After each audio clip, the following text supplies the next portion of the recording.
आज मी रवा परातमध्ये फेसून मस्त अशी कोथिंबिरी वडी बनवते। कोणत्याही हॉटेलमध्ये मिळणार नाही ना एवढी मस्त चविष्ट अशी ही कोथिंबिरी वडी बनलेली आहे। आणि या उकडवलेल्या असतानाच कोथिंबिरी वड्या आपल्याला खाव्याशा वाटतील एवढ्या चविष्ट आणि कुरकुरीत बनलेल्या आहेत। ही संपूर्ण रेसिपी पूर्णपणे वेगळी आहे। माझी कोथिंबिरी वडी बनवण्याची पद्धत मी तुमच्यासोबत आज शेअर करते।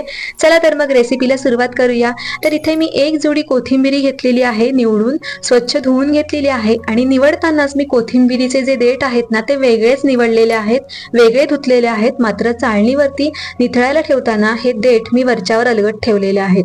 आणि देठ आहेत ना ते आपण कोथिंबिरीचे वेगळेच घ्यायचे आहेत शक्यतो, कारण जर ते कोथिंबिरी वडीमध्ये जर जाडे जाडे देठ आले ना तर ते काड्या काड्याप्रमाणे लागतात। हा माझा अनुभव आहे। तर हे देठ मी मिक्सरच्या भांड्यामध्ये काढून घेतलेले आहेत। आणि ही बघा कोथिंबिरी छान निथळून झालेली आहे। यामध्ये जर एक्स्ट्राचं पाणी असेल तर कॉटनच्या कपड्याने पुसून घेऊ शकता किंवा कॉटनच्या कपड्यावरती निथळायला ठेवू शकता। आता हे देठ आहेत ते मी सगळे एकत्र करून घेतलेले आहेत। आणि ही कोथिंबिरी आहे ना ती आपल्याला छान बारीक चिरून घ्यायची आहे। मला असं वाटतं की कोथिंबिरी विळीवरती जास्त बारीक चिरल्या जात नाही, त्यापेक्षा अशी सुरीने छान बारीक चिरली जाते। कारण कोथिंबिरी चिरण्याची ही अशी पद्धत जी आहे म्हणजे अशा पद्धतीची आपल्याला रोजची सवय असते, कारण थोड्या थोड्या प्रमाणात आपण अशीच सुरीने चिरत असतो। आता ही कोथिंबिरी छान अशी बारीक चिरून झालेली आहे। हे बघा, आता ही कोथिंबिरी आपण मोजून घ्यायची आहे। म्हणजे मी तुमच्यासाठी म्हणून मोजून दाखवते, नाहीतर नेहमी आपण बनवताना आपण सगळं जे प्रमाण आहे ते अंदाजेच टाकत असतो। पण कोणी नवीन शिकणारे असतील तर त्यांच्यासाठी म्हणून सांगते। तर हे 3 कप मी मोजून घेतलेले आहे। कोथिंबिरी थोडी दाबून घ्यायची आहे, मोजताना 3 कप बरोबर ही कोथिंबिरी झालेली आहे।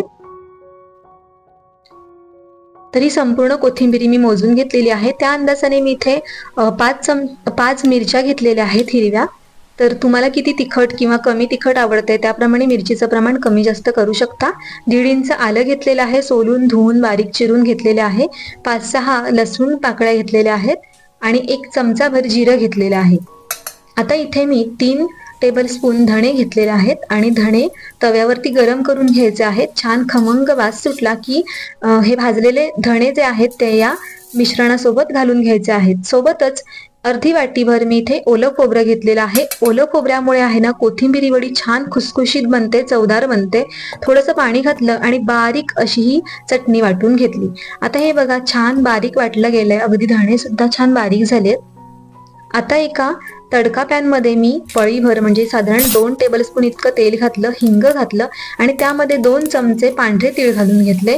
थोडे तडतडले की यामध्ये वाटून घेतलेली आपण चटणी घालून घ्यायची आहे आणि थोडी परतवून घ्यायची आहे।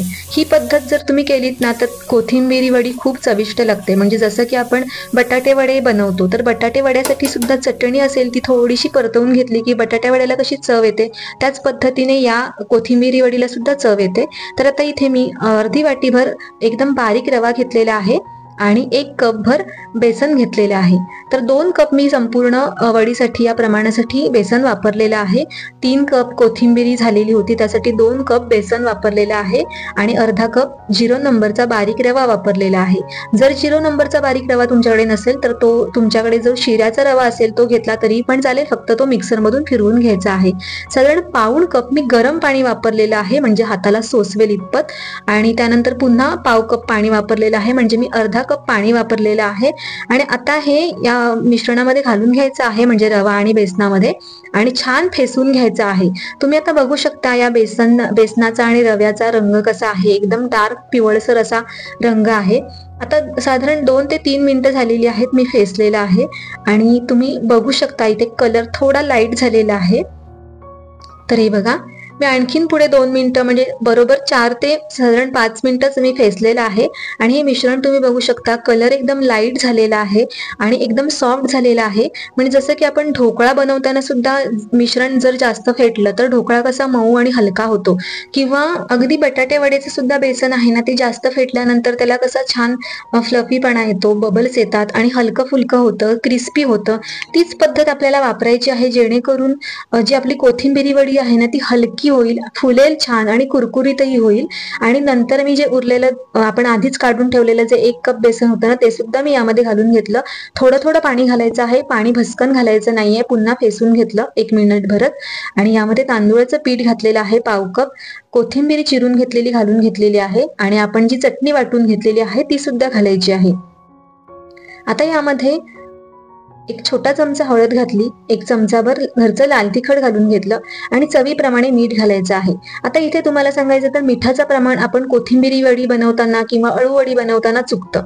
तर मी इथे आपण नेहमी ज्या प्रमाणात मीठ टाकतो ना त्याच्या दुप्पट मीठ टाकायचं आहे. म्हणजेच का तर पिठाला मीठ जातं असं म्हटलं जातं आणि त्यामुळेच मग जर मीठ कमी झालं तर थोडी चवही फरक पडतो चवीमध्ये आणि म्हणून मीठ सुद्धा प्रमाणात टाकायचं आहे. तर इथे मी डबल मीठ टाकलेलं आहे आणि हे मिठाचं प्रमाण सुद्धा मी अगदी परफेक्ट सांगितलेलं आहे. छान सगळं मिक्स करून घेतलेलं आहे आणि आता तुम्ही बघाल तर इथे अशाच पद्धतीने तुम्ही असे भजी सुद्धा बनवू शकता. तर इथे मी ताट घेतलेलं आहे आणि ताटाला तेल लावून घेतलेलं आहे आणि यावरती हे कोथिंबिरीचं सगळं मिश्रण यामध्ये घालून घ्यायचं आहे. तर आता तुम्ही बघाल ना मिश्रण एकदम सॉफ्ट आणि हलकं आहे. ज्याप्रमाणे ढोकळ्याचं मिश्रण असतं ना, बेसन ढोकळा खमण, त्याचं तसंच अगदी मिश्रण झालेलं आहे. हलकं हलकं फुलकं आहे. आता हे व्यवस्थित स्प्रेड करून घेतलं ताटामध्ये आणि यावरती थोडं वरून छान दिसावं म्हणून मी आणखीन थोडे चमचाभर तीळ असे स्प्रेड करून घेतले.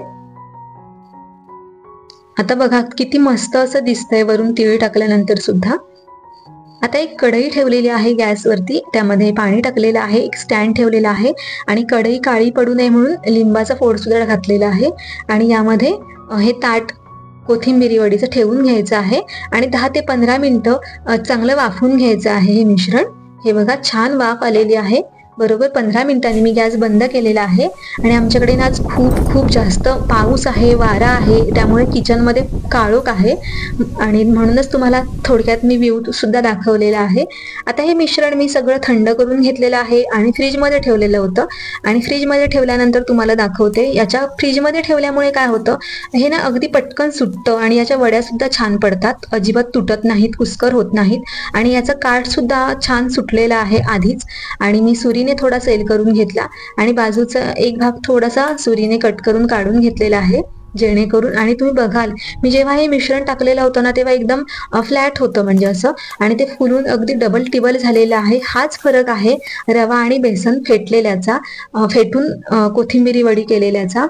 आणि हे बघा एकदम मी असं हे सगळं कोथिंबिरी वडीचं हे मिश्रण आहे ना ते वाफवलेलं मी या पोळीपाटावर अगदी चमच्याने अलगद काढून घेतलेला आहे जेणेकरून याच्या वड्या आपल्याला छान अशा चौकोनी पाडता येतील. तर आता मी या वड्या छान पाडून घेतलेल्या आहेत. हे बघा एकदम इझी अशा या वड्या पाडल्या जात आहेत आणि अजिबात कुस्कर होत नाहीये, तरीही या खुसखुशीत आहेत. आणि तुम्हाला आता दाखवते याचा आकार सुद्धा किती मस्त असा आलेला आहे. हे बघा खूप मस्त अशा या कोथिंबिरी वड्या झालेल्या आहेत. रंग सुद्धा एकदम हिरवा हिरवा आहे, पण व्हिडिओमध्ये तितकासा ग्रीन दिसत नाहीये जसं की रिअलमध्ये दिसतोय. तर आता या वड्यांना छान असं टेक्स्चर पण बघा तुम्ही इथे किती मस्त आहे, चवही खूप छानच आहे. आता या सगळ्या वड्या मी अशा मोकळ्या मोकळ्या करून घेतलेल्या आहेत आणि आता या वड्या आहेत ना त्या मी तळून घेतेय.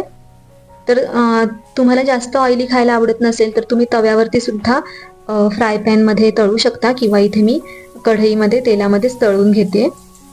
तर तुम्हाला आवडतील त्याप्रमाणे तुम्ही तळून घेऊ शकता. तर मी इथे थोड्या कुरकुरीत होईपर्यंत तळून घेतलेल्या आहेत. साधारण खालची बाजू वरती करून तळायच्या आहेत, कारण या चौकोनी असतात ना तर एकाच जागी बसून राहतात. आणि आता या ज्या कोथिंबिरी वड्या आहेत ना त्या कोथिंबिरी वड्या तळेपर्यंत मी या डब्यात काढून घेते, कारण आता मी सगळ्याच एकदम तळणार नाहीये. तर मी या डब्यामध्ये ठेवून देणार आहे आणि जेव्हा लागतील तेव्हा तळणार आहे. तर या कोथिंबिरी वड्या आहेत ना त्या 8 ते 10 दिवस तुम्ही फ्रीजमध्ये ठेवू शकता अशा पॅकबंद डब्यामध्ये.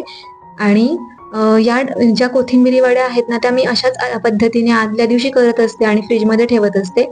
आणि माझ्या मुलींना सकाळी जायचं असतं स्कूलला आणि कॉलेजला, तर सकाळी लवकर जातात ना, तर मी जेव्हा लागतील ना तर तेव्हा त्यांना गरम गरम तळून देते त्यांच्या टिफिनमध्ये.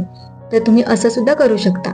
तर आता मी या कोथिंबिरी वड्या दाखवते. तळून खूप छान रंग आलेला आहे, सगळ्या तळून अर्ध्या तळून घेतलेल्या आहेत. आणि आता तोडून सुद्धा दाखवते, तर आवाज ऐका. खूप मस्त कुरकुरीत झालेल्या आहेत हा.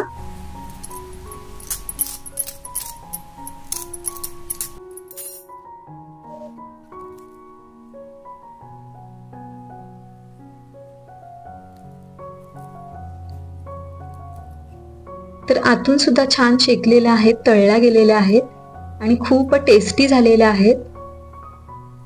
तर अशाच कोथिंबिरी वड्या तुम्ही सुद्धा नक्की बनवून बघा. माझ्या मुलांना तरी टोमॅटो केचप किंवा शेजवानच्या चटणीसोबत या कोथिंबिरी वडी खायला आवडते. तर हा संपूर्ण व्हिडिओ तुम्हाला कसा वाटला मला कमेंटमध्ये नक्की सांगा. व्हिडिओ आवडला असेल तर व्हिडिओला एक लाईक नक्की करा आणि चॅनलला सबस्क्राईब सुद्धा करा. आणि या सगळ्या कोथिंबिरी वड्या आता मी फ्रीजमध्ये ठेवून देते. त्यानंतर गरमागरम तळणार आहे आणि पावसातून कोथिंबिरी वडी खूप मस्त लागते. आणि हो,